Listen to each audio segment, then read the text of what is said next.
Hi, and welcome back to my channel. My name is Justine, and I do videos on luxury pre-owned vintage items here in Japan, as well as some luxury new items and some luxury hand-me-downs, really luxury anything here in Japan, as well as some videos on my everyday life while living here in Japan.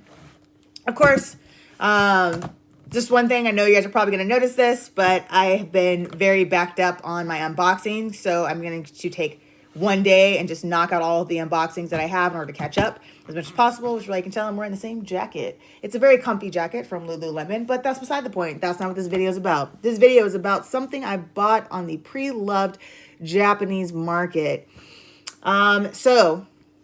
As everyone knows, or maybe you don't know, I currently live here in Japan, and Japan has one of the premier luxury pre-loved item markets. You're able to find things that Louis Vuitton or Christian Dior or Gucci or Prada or Fendi or Hermes no longer makes. If you were searching for that bag that you wanted when you were 16, but you had no way to afford it, you can afford it now, and you can find it on the Japanese pre-loved market. So without further ado, I'm going to unbox something that I've been wanting for a while, that I was finally searching high and low on the Japanese pre-loved market for, that I was waiting just for the right time, waiting for the right price and the right reseller. And now I'm curious as to if I remember what I bought. So here it is. One of the bags that I've been searching for a very long time. As previously stated in a number of other videos, it's probably time for me to stop shopping online, because every time I shop online, the Japanese mailman then has to come to my house. Every time he comes to my house, I get a very awkward look, because he's not carrying just 1 or 2 boxes. He's normally carrying 3, 4, or 5 boxes. And then he just looks at me as I sign my life away for these boxes and just judges me silently. So today, yes. Okay, so I am a tote girl.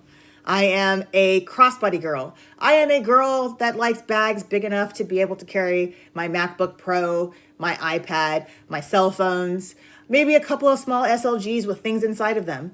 So whenever I look on the pre-loved market, you know, small is now the new thing. Apparently mini Speedies, mini Nues, and many everything else. I look for things that can fit my everyday life. This bag. So this bag is called the Gibeciere. I'm not saying that right at all. I'm going to put the correct title and everything like that down below in the description, and I'm going to put some pictures. Unfortunately, I was not able to find stock photos of this on the Louis Vuitton website, so instead I was able to find them on the Ginza Japan website, and here are the stock photos of what this bag looks like on the actual Louis Vuitton website from when it first came out. So this bag, I purchased this bag in what I thought was the only GM size, but apparently there was a GM and a GGM size for this bag. It came in a PM size, a MM size, a GM size, and this monstrosity of a GM size. So this bag can fit my MacBook, a small toddler, a small child, perhaps a 1-bedroom apartment with how big this bag is. It is so deep, and this is just like, look at this. Look at this side pocket right here. That is a lot. I can fit so much stuff inside this bag. And so normally, because of where I work, I almost always carry some type of tote bag into work. I always carry my MacBook Pro with me because it just makes it easier. I can both work from home and I can work at the office. I can transfer things from the office onto my MacBook Pro if I need to, and work from home if I want to leave early for the day or whatever the case may be. So I'm always in search of a bag that is able to both carry snacks and my MacBook. This bag can carry snacks, my MacBook, my lunch, my dinner, and probably my breakfast for the next day if I choose just to spend the night at work. So this thing is huge, and it has front pockets, which make it amazing. So the other GM size, the smaller GM size, I'm able to fit my iPhone, I'm able to fit my car keys, I'm able to fit my coin purse, I'm able to fit my little wallet thingy that I only keep my ID in. I'm able to fit it in these 2 pockets between the 2, and it always leaves extra room on top of that. And then I'm able to put my MacBook Pro in here. I'm able to put my a hard drive if I need it. able to put my charging cables and my charging block for my MacBook if I need it, a bunch of folders, a bunch of papers, a bunch of things that I'm going to need for the day can go inside of here. And then of course there is the fantastic interior pocket, which I can literally fit anything. I usually don't really use the interior pockets just because it feels awkward to me. I don't know why it does feel awkward to me to use interior pockets. I think because I had a bad experience with a Neverfull. When you use the interior pocket and you put too much stuff inside the interior pocket because the Neverfull doesn't have enough structure, the bag ends up collapsing on itself and it just is always very awkward. The pocket hangs awkwardly inside of it, and I usually don't use interior pockets if I can avoid it. That's why I buy small SLGs, and those are my pockets interior inside the bag. But this bag, and I also have a big pocket in the back. The greatest part about this find was I think this bag cost me less than $400, and it has everything that I need in it plus more. It's literally a on steroids version of the smaller GM size of this bag that I have. My current plan with this bag is there's a few places, but it doesn't really look that bad with the leather. So like right here, because it's, it's so old and people, this bag has apparently gotten some amount of use out of it. It's kind of cracking and splitting on these sides right here. So depending upon what I decide to do after I finish up cleaning this and just treating the leather all around, I might end up taking this bag to my SA in Tokyo and just replacing this bottom lining, but I may not. It depends on how bad it bothers me. It may not bother me too much only because it's the corners, and the rest of the lining was like, it feels very supple. It feels very nice. It doesn't feel very dry.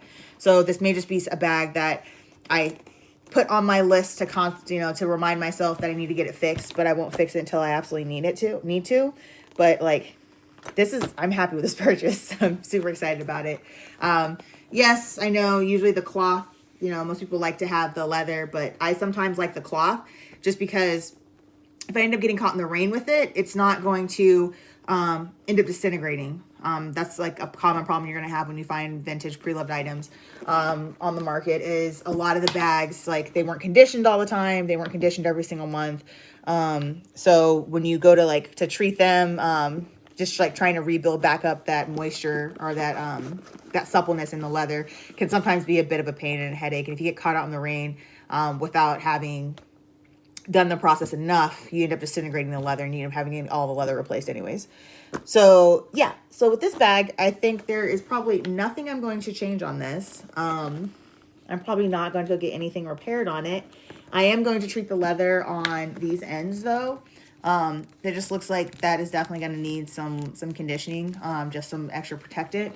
And depending upon how often I wear this bag, these end up being replaced, which won't really cost me that much. And I don't think the difference won't really be noted that much once it's done. But big computer bag, great bag for work. Super excited about it. I keep saying I'm so excited about it because I get really excited when I find things that I didn't realize I wanted until I finally research them and find them and be like, oh my God, it came in different sizes. I love this bag in this size, but can you imagine having it in a bigger size or a smaller size? And then it just makes things so much easier, way more versatile. But that is it for this video. Thank you for joining me for my unboxing. I'm super excited about this bag. I was actually kind of mad at myself because I wanted to carry it to work and start seeing how it felt to carry it. But I was upset because I've told myself I would not wear anything until I've unboxed it for you guys. So now I've unboxed it and now I can wear it to work. So I'm super excited for Monday to happen. But as always, thank you for joining me on my channel. Thank you for joining me for this unboxing. If you like the video, please smash the like button and please subscribe so you guys can see the other videos that I'm going to be uploading as well. As always, thank you and have happy hunting looking for your vintage pre-loved items.